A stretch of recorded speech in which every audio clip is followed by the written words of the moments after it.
could be a great week for Washington on the recruiting trail.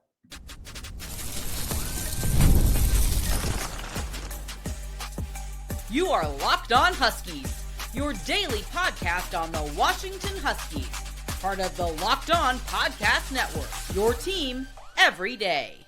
Welcome back into another edition of the Locked On Huskies podcast. I'm Roman Tomashoff. That's Lars Hanson. He writes with me over at Huskies Wire. Thank you for making this your first watch or first listen of the day, as we are part of the Locked On Podcast Network, your team every day. And today's episode is brought to you by FanDuel. Right now, new customers can get $150 in bonus bets when your first $5 bet wins. Just a quick reminder to all you everydayers out there, wherever you get this podcast, YouTube, Spotify, Apple Music, Amazon Music, we are back at 5 days a week. So make sure you click that subscribe button, click that little bell as well so you don't miss when we post a new show. And if you're on the audio only side of things, please make sure to leave us a 5-star review, as all that really does help this channel out a lot.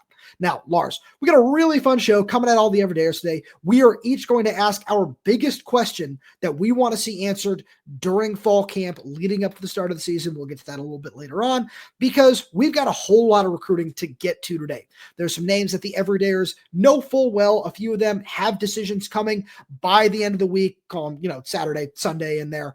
But before we get there, 3-star wide receiver Blaise La Vista, who has certainly turned into a big target for Washington. He just got a crystal ball from Rivals on 3's Greg Smith to choose Washington.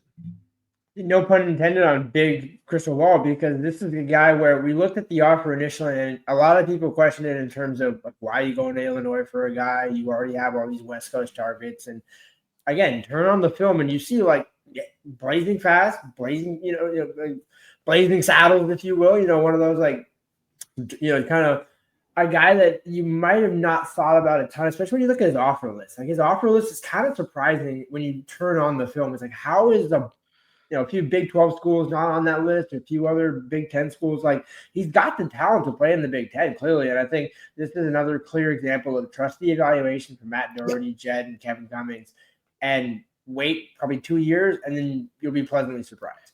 So I don't even think you need to wait that long. You certainly need to wait. Because I hear what you're saying. You're absolutely right.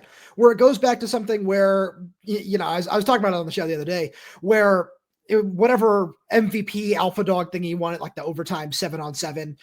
You heard Andrew Ivins over 247 Sports. He did a really great evaluation where one of the things he said was on a podcast they were doing was, I have no idea why more Big 10 and Big 12 schools haven't offered this guy. Because you and I talked about it last week, where he's so smooth when it just comes to getting downfield. He gets top speed really quickly, and he just glides in and out of routes. He can glide past defenders because he just always looks like the best athlete on the field, which I think is something that's really, really important here. And I was saying this to a friend of mine this morning, where this was before the crystal ball even came out. We were talking about him because I know there is it's some not controversy going around online, but wide receivers coach Kevin Cummings had a tweet that he posted and then quickly deleted, where it was, one of those cryptic, it looks like something might be coming sort of things. And we both kind of speculated that this is what it was about. And one of the things I was saying was, this is the kind of guy that you need to get in early on, because he's going to blow up. And I don't know if he's going to reach the same level, but the guy I compared him to was Gavin Day, where when Washington offered, it was same thing, where it's like, middle of the road 3-star in terms of the rankings. And then almost overnight, he jumps into the top 247 over on their website.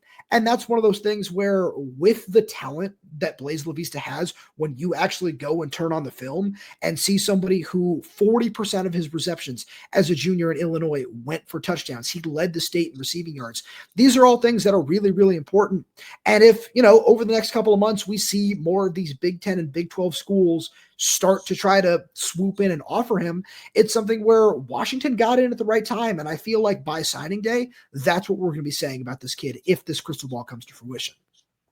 I absolutely agree. I think it's a relationship thing where that's why early offers are important. Now, it doesn't always indicate like, hey, just because you're the first 2 or 3 offers or whatever, but that even wasn't the case for Washington. I think he's probably up to like a dozen, like 8 to 10 or something like that. Like 8 or 9 right now. Yeah.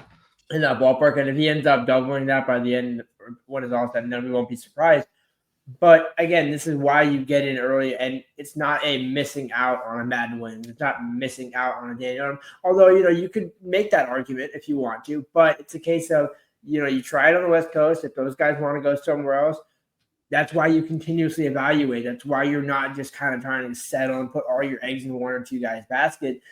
And when you're in the Big Ten, you kind of have to go across the country. You have to go to different parts and say, you know what? All right, instead of staying in California, we're going to go to Illinois. We're going to go to Michigan. We're going to go to New Jersey and all those sorts of things, because you have now that reach of the Big Ten, where if you're in the Pac-12, you're probably not making this offer if you think about it, because I disagree. go ahead. I think it's one of those things where you can just look at the talent and look at especially what the Pac-12 was built on in terms of these, spread out, some of these like spread out offenses. Like I know it's like the West Coast system or whatever, but you look at what some of these offenses were built around, and he's the guy who would have thrived in that sort of environment. And I think that's something that's really important here. But, you talk about expanding your recruiting footprint. Again, if this crystal ball does come to fruition, this is the second straight year you go into Illinois and pull out a really high just caliber athlete. Because in this last class, it was Donovan Robinson, the linebacker, safety hybrid sort of player who can do a whole bunch of different things for you on the back end of the defense. And if you can go in and do that again, this is another reason why I believe that you can still make this offer in the Pac-12. Maybe it looks a little bit different, right? I certainly see your point there, but it's one of those things where he just has the talent and the athleticism that is needed to succeed at a high major conference level. And at the end of the day, that should be what's most important, especially when you look at where he's sitting right now in the rankings and what those offers are.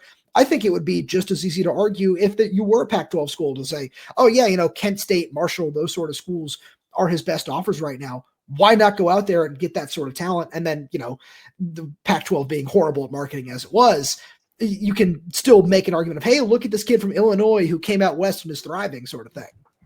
So that I'm glad you said that at the end, because that was what I was more or less getting. It's the optical side of it. It's hard to convince a kid from the Midwest, East Coast, when you didn't have that visibility in the Pac-10. You didn't have that reach of, consistently being able to go out there. And I think this is a good example of how to properly expand your footprint into the Big Ten country, where you're just taking one guy. You're not offering 7 or 8 guys from Illinois and trying to say, hey, we're going to go dominate Michigan, dominate Florida, and dominate. No, you just need to get 1 or 2 guys from here, get 1 guy from New Jersey, 1 guy from Illinois, and that type of thing, to where you're building it up, but you're still, the majority of your roster is still coming from the west part of the country. But because you're going to be playing in New Jersey, in Wisconsin, all these types of things, you want to be able to have that little bit of a reach. And if other teams are going to miss on it, like how schools, we don't know if they missed on Donovan Robinson, but like, again, that was another offer where Vinny and those guys came in late in terms of a relative perspective, because you're still doing it before June. But making that offer in it was April or May or whatever it ended up being, like that type of thing is kind of applied to Blaise, where it's okay, you're not necessarily coming in late because this isn't like a November, December offer. But when those offers start coming in September, October from, call it Illinois, call it, some other Big Ten schools. I'm curious which other ones will come in, because we do know for a fact his production has shown those schools are going to come calling. Blaise's production is what really sells this for me. It's not just that you have the tangibles on the field and, kind of looks good.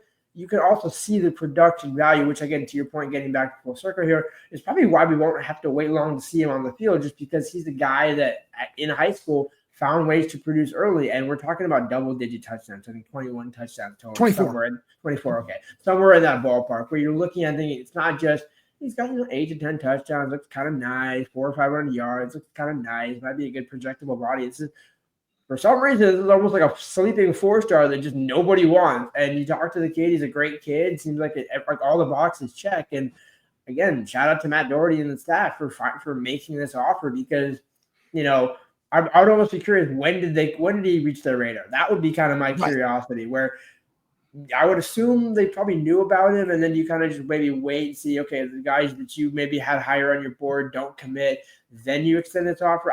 If you extend this offer maybe 3-4 months ago, is he already committed? Because that also might be a possibility. I think so. So I think so. And it's one of those things where, you look at the pursuit of Daniel Odom, Madden Williams, and how that didn't pan out. It's people are going to look at this and just say, oh, you're pivoting. And when, you look at the reality of the situation, it's much harder to flip those guys from Oklahoma and Texas A&M than it is to just, go in and like pull this kid out of Illinois, where, like you said, if we get to signing day and Illinois, Michigan State, Nebraska, some of those schools in that realm have offered, it's not going to be a huge shock, but it also just kind of plays out at the end of the day and shows that your talent evaluation was in the right place with that. Lars, that's not the only guy who could be coming to a decision soon. But we'll get there right after a message from our good friends over at FanDuel. Summer sports are in full swing. And whether you're all about baseball under the lights like I am, golf on the green, or high-stakes soccer action, FanDuel is the best way to make every game even more exciting. You're already following the action. Why not make it a little more thrilling? With FanDuel, you can get in on the game while your friends are getting sunburned at the beach, which is great news for anyone who wants to go check out Washington's win total for this upcoming season. FanDuel's got the over-under right now at 7.5, and with the way the schedule shapes up and some of the talent Washington has on the roster, DeMond Williams, Jonah Coleman, Denzel Boston, those sort of guys leading the way on offense, I think that Washington is in a great place to hit the over this season, get back to 8-9 wins, and potentially be one of the biggest shocks in the Big Ten, and you can win big too if you go slam that over on FanDuel, in my opinion, at least. New to FanDuel, new customers can bet just $5 and get $150 in bonus bets if your first bet wins. Open the FanDuel app today or visit FanDuel.com to get started. So, Lars, a couple of decisions are coming down this weekend. Let's talk about them in chronological order. This Saturday, we're going to see three-star offensive lineman Pulelei'ite Primus choose between Vanderbilt, Houston, and Washington. And our buddy Scott Eklund over at Dogman has hinted that there's going to be some good news coming over the course of the week. I certainly agree with some of the things that I've been hearing. And I feel like Pulelei'ite Primus, Washington's sitting in a great spot there. That was a guy right after his official visit when he returned home. Mom was happy. Mom was like, hey, we're already excited to come back. And it's like, already excited to come back. Aren't you making a decision soon here? Like, almost kind of like not telling on yourself, but telling on yourself in a good way where it's like, hey, we already missed it. Love the staff, all those sorts of things. And really does seem like when you look at those three, Vanderbilt, Houston, and Washington. Houston, stay home, do your thing. Vanderbilt, sure, you get you an SEC school, but, shout out to a great school. I mean, I know they have a pretty good engineering school. It's a great academic in terms of that sort of thing. But when you're looking at Washington and Pulelei'ite Primus, like that just seems like a guy that is perfect for Michael Switzer, a guy that gives you, that rounds out the offensive line class in a good way, gives you that second interior body that we've been looking for, and a guy that just 2.5 years from now, 2 years from now, you're looking at it, that was a pretty good take at the end of the day where everyone's going to say, hey, it's a 3-star, everyone's going to be talking about Cody Green, all those sorts of things. But I think Pulelei'ite Primus, like, first of all, his story is fantastic. I don't know if people have gotten a chance to know it, like, how his family came here, all those sorts of things. Like, this is a game where, like, he's the reason why he's such a purely good offensive lineman as a blocker and just a mauler. It's the backstory for me, and so I think like when we see him in a couple years from now, if he's at Washington, if he does choose to end up at Washington, it's going to be a really good pick for Washington. Yeah, absolutely. He's one of those ones where you look at what last year's offensive line class was, because I want to give you a chance to expand on that backstory a little bit. I just want to make sure I get this in there. And you look at where he is right now. He is, as you said, just a mauler in the run game. And he does need some time to develop a little bit as a pass protector, which is okay. For 99% of offensive linemen in high school, that's going to be the case. And when you look at the guys who we expect to play early this season, John Mills, Champ Taulealea, maybe even Jack Schaefer, and, obviously Cody Green in the 26 class as well, taking a guy like this who is going to be strictly on the interior, so you don't need to worry about, are we going to slot him in here? Are we going to slot him in there? It's, it's probably going to slot in at guard, and you can give him that time to develop as a pass protector. And however the offensive line shakes out with some of these guys like Schaefer and Mills, who right now they're starting out at guard, but if they kick out to tackle long-term, I wouldn't be completely surprised by that. Just having a kid like this, Adiong Yang, I feel very similarly about. Having just a couple of depth pieces like that, where you like the size, you like the physicality, and if they pan out, you're more than happy with that, because not only is it a testament to your talent evaluation, but it's also just, especially with a kid from Texas, if he does end up choosing Washington, just another notch in your belt as you try to continue building inroads in Texas. Yeah, and it's again, there's two things here that you perfectly hit on. Texas, like, guys are just built different. When we talk about getting recruits from certain states, like, you get an offensive lineman from Texas, you know what you're getting. You're just getting a mauler and those types of things. Also, worth noting, Midland does have a pretty run-heavy offense. So I think when we talk about, we need some work in the pass pro, God forbid. That's the case for you know who had similar film like that was Gear and Hatchet. Gear and Hatchet was, Landon as well. Just what they do up at Ferndale. It's very, very similar. And it's more expected for high school offensive linemen to just be better in the run blocking department because most offenses, let's be real, how many run the wing T in high school versus in college? Right. There's certain things where you kind of just have traits like that, but you're looking at the traits, you're looking at the projectability of his body. And then the cool thing about getting back to his backstory a little bit, he's got to take care of his mom. And, so he doesn't, lost his dad when he was young. And I think having those types of stories where you're saying, like, hey, like, I need to now, like, take the onus and do this. The reason why I tie this together, create your own story. Go be a pro in Jedd Fisch's offense. Go be a pro before you want to go be a pro. That's the selling point here. I think that's why you have a perfect coach like Michael Switzer to get that out of him. Jedd's the perfect guy to make that pitch to him. And I think, when you look at how happy mom was, I mean, like, hello. Like, it kind of always tells me, like, yeah, if Primus doesn't end up at Washington, I will be floored because I think just everything is kind of favoring Washington in that respect. And, I agree. When you hear those types of stories, you always root for those types of stories where it's like, hey, kids that, now he's got to take care of the family, where like Max McCree, like same sort of thing where it's like, hey, we've always heard those stories. And so I think anytime you do that, like it's a great story. I think it all just kind of favors Washington at the end of the day. Yeah, that's how I feel about him. And that's also how I feel about Rahsjon Duncan, 3-star defensive back from McClemens High School down in Oakland, California, who's going to be deciding on Sunday. Obviously, it's not necessarily a stretch to say that when he's got the crystal ball from 247 to choose Washington over Arizona, Arizona State, and UCLA. And this is one of those guys where you and I have talked a lot about him and what he can bring to the table, where he is a big, long frame at 6'1", 186 pounds, where he can play outside corner. He can play safety. And a lot like Blaise La Vista, this is a guy who, as the summer goes on, we get into the fall, he's got the track times to back it up as well.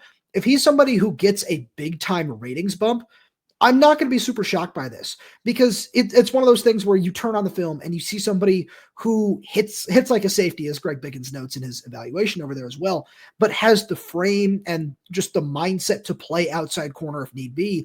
And especially in this Ryan Welcher scheme where you're going to see a lot of press man from these guys on the outside. It's very important to take as many of those guys as you possibly can, having him, Jaron Jones, and Elijah Durr in a corner class, or like a true corner class, because we've talked about the flexibility of some of the other guys that are coming in as well, is a really promising class, both short and long term, because if a guy like Jaron can put some weight on and play early, you're really happy with that. We know that they're going to try to do that with a couple of these guys. I think that Duncan is the kind of guy where you redshirt him in his first year on campus, he adds a couple of pounds, and maybe he does start off playing a little bit more safety and you move him into corner long term. But there's just so many different options with a guy like this where, obviously I feel like fans are still going to be frustrated about Devon Benjamin probably going elsewhere if this does end up coming to fruition. But I look at the talent here and I think he does get that bump at some point during the process, which will make people who don't want to, dive in and watch the film, which is completely okay. It might make them feel a little bit more comfortable with this evaluation, with this take. But from just everything I've heard from people around the program, just when it comes to Duncan, everybody's just enamored with what he brings to the table. And, you talk about being floored if Primus doesn't pick Washington. That's kind of how I feel about Rahsjon Duncan. I couldn't agree more. When you look at those 4 schools, I mean, I guess the only school that would theoretically worry me at this point is UCLA, just because of how the cycle has gone with UCLA. But I feel better about that. Exactly. But I do, again, I think we both feel pretty good about Duncan ending up in Washington. And I think it kind of gets back to that old traditional DBU way of, yeah, it might not be the glamorous 4-star, but it's the guy that ends up being the better prospect at the end of the day. When you get him on campus in 2-3 years down the line, where does he end up getting drafted? That's kind of how I see this playing out, where John Richardson's going to get the most out of him. Taylor Mays is probably going to get them, going to be the good coach to coach him if he ends up being at safety. And then you have Brian Walters as a perfect DC for it. And so I think it all kind of works out where no matter what position he ends up at, or if he doesn't have a true position and it kind of ends up being a defensive back in general, that's why this is such a good take. And if he ends up at Washington fans should be really, really happy with that commitment. I couldn't agree more. It's another one of those where you look at the offer list right now, and it is pretty solid. You see a bunch of those Big 10, Big 12 schools from the Western region have extended offers to him. And then if that continues to grow over the course of his senior season, a lot like Blaise La Vista, I'm not going to be very shocked by that because he just has all the talent necessary to succeed. So that's something I'm going to be watching very, very closely. But Lars, we're about 2 weeks away from fall camp, and there are some big time questions that we want to see answered when we get back out on the practice field.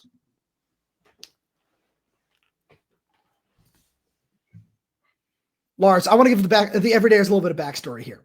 All we said when we were prepping for this segment was we are each going to bring a question to the table. We wanted to be able to react and respond in real time to the other person's question. So I'm going to give you the floor first here. So there's a few obvious ones here. So I'll take the second obvious one. Sure. Who emerges along the defensive line? Who's the guys that we're not talking about or that we've kind of talked about? Because we know Zach Durkee. We know, a few of the other guys, like Interior Thompson, where I don't think necessarily those are guys that are questions.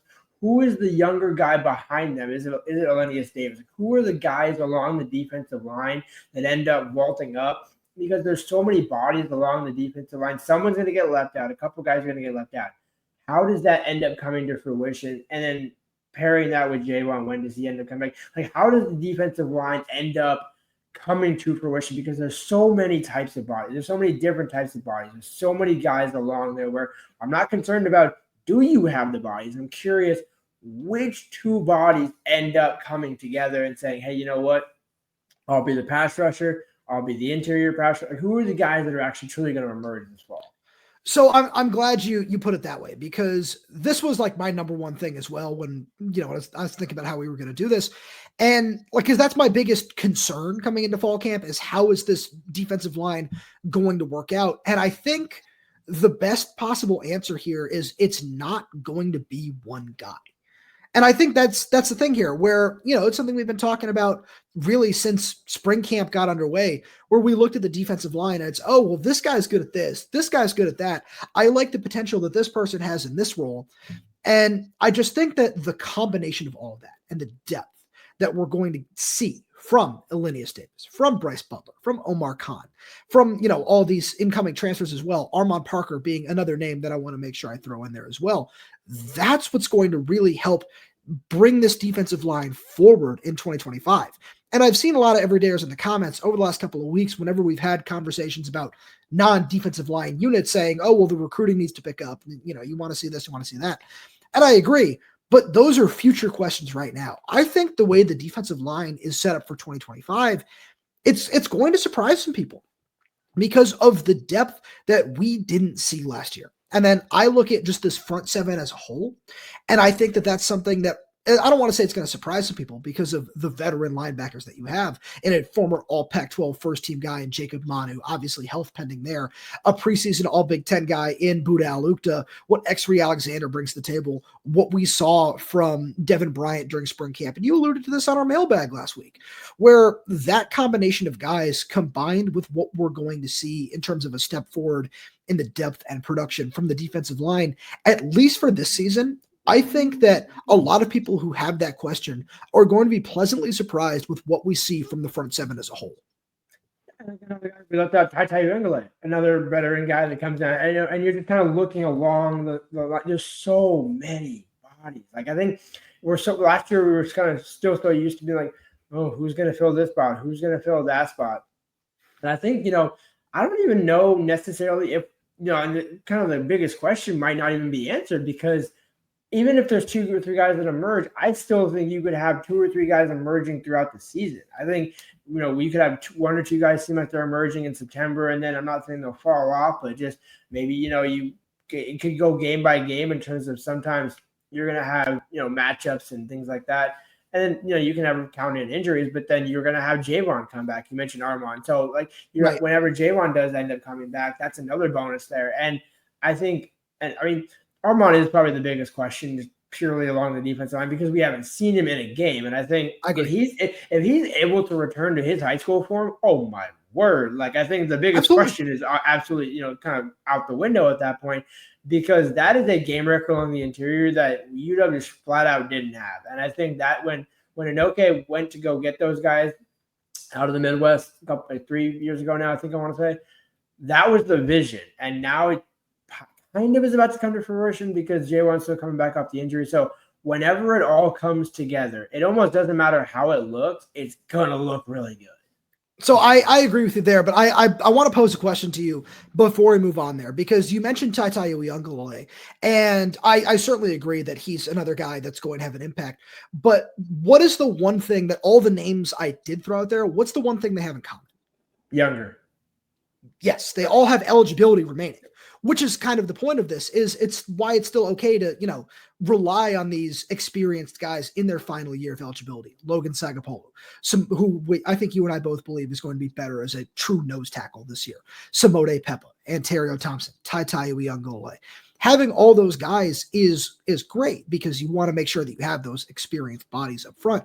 But if all of these guys can take a step forward, it answers a question, at least in the short term, of what is this defensive line going to do moving forward? It's, at least for 2026, if all of those guys can step up and perform in some kind of role this season, I feel like that's going to ease some people's minds where, it's not going to replace continuing to restock the trenches year in and year out. And I agree with that.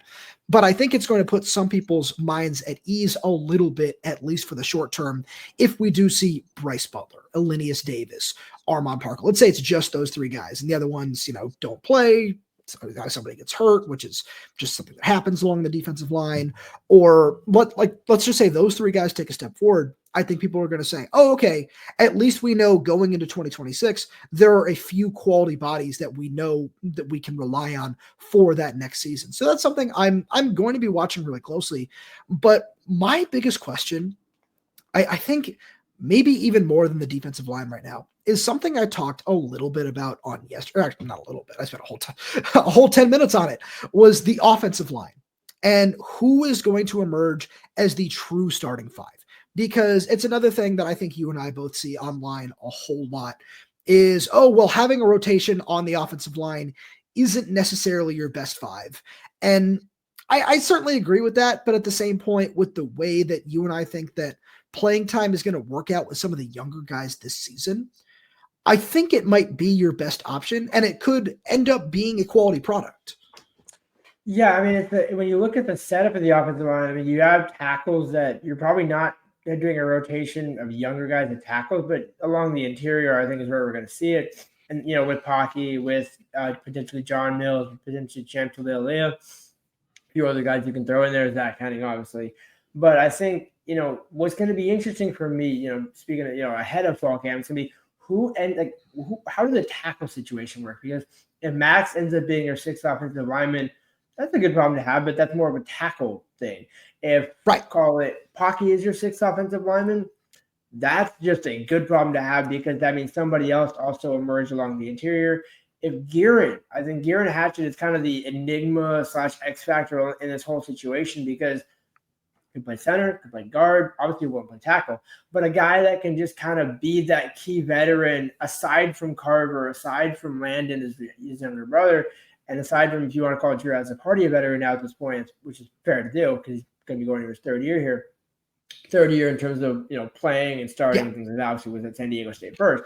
But with that being said, Garen's a guy that when he came back, it's like, I'm not guaranteed a starter. I'm not trying to be a starter, guaranteed. I didn't ask for that. I just wanted to come back home and, help the team any way I can. And I think that might be the most important because if Garen's able to be that veteran for Paki and John Mills and those younger guys, and then you have obviously Landon anchoring things in the middle. Like it almost doesn't truly matter how that five comes to fruition, although I think we both think it's going to be Carver, Paki, Landon, pick your right guard, and then probably Drew. But yeah, at least at this point in time, I think that would be the five that I would roll with. But again, whichever five you end up rolling with in that mix, you kind of have to like where you're at. You just threw me the best alley-oop of all time. This is why we wanted to share at the beginning that we wanted to go into this not knowing what the other person's question was, because you talked about the sixth offensive lineman so much and who that might be. You didn't say the name that I think is going to be the sixth offensive lineman, and that's Champ Taulealea, because it's something that you and I spent a lot of time talking about during spring practice, and even before that when we just were coming on campus for different events and everything. And he was a guy that you and I saw very frequently, would always say, this dude looks like he's ready to start right now, just in terms of what he looks like physically. And I don't believe he's going to start, at least right off the bat. I think that will be Guerin's job to lose. But I think that he's the guy who's going to end up, if he plays in every game, a lot like Jonas Savanaia did, a lot like Wendell Moy did as true freshman at Arizona. Or Wendell might have not played in every game as a true freshman, but when he did get on the field, that's something that I think we're going to see this year from a guy like Champ. And whatever that role ends up looking like for him, I think he is the guy where at the end of the day is the one I have the most questions about. And I don't mean any of that to be a negative, because it's not. It's just he is the enigma in the room right now of what are you going to look like right away? What's that baseline going to look like? Because he was the highest rated of the offensive linemen brought in. And when we watched him, it was very easy to see why. It was also very easy to see why Washington went so hard after John Mills and why they were so happy when they secured that commitment. But I look at a guy like Champ, and I just think that he has all the tools needed to contribute in some way, shape, and form off the bat. And when you think about building for the long term, because this is why we talked about the trenches. That seems to be the biggest question that everybody has. I think this is one of those guys where if he plays in 12, 13 games, whatever it might be, and, you and I have talked about what Paki Finau looked like in the Sun Bowl and what kind of performance you have to build on with that. If we see a game or two like that from Champ Taulealea this year, I think everybody's going to say, yeah, I'm not necessarily nearly as worried about the offensive line going into 2026. Exactly. And I think we're not concerned because you have so much young talent there. And I think everything is building for the future, but you still have enough veteran presence to make it last and not just be like, all right, well, we're rebuilding. It's all young guys. It's all, redshirt freshmen and freshmen along the offensive line for this year. And then it'll be great 2 years from now when they take the lift this year. But I think this is a good kind of mixture of veterans and young guys to say, you know what, learn now. We'll still be able to be competitive now, but we also are going to be competitive for 2 or 3 years as well because of the youth. Lars, as always, thank you so much for being here. Thank all the viewers tuning in. We really do appreciate your support. We got so much more fun stuff coming for you throughout the offseason. So please make sure you subscribe wherever you get your podcast, whether it's YouTube, Spotify, Apple Music, Amazon Music. We're there. We're everywhere. We're updating this channel with new content every single day. So please make sure you click that like button, click that little bell so you never miss when we post a new video. If you have any questions, comments, concerns, drop them right down below in the comment section. And if you're audio only, please give us a 5-star review, as it does help us out a lot. Thank you so much for tuning in, and we'll talk to you on Thursday.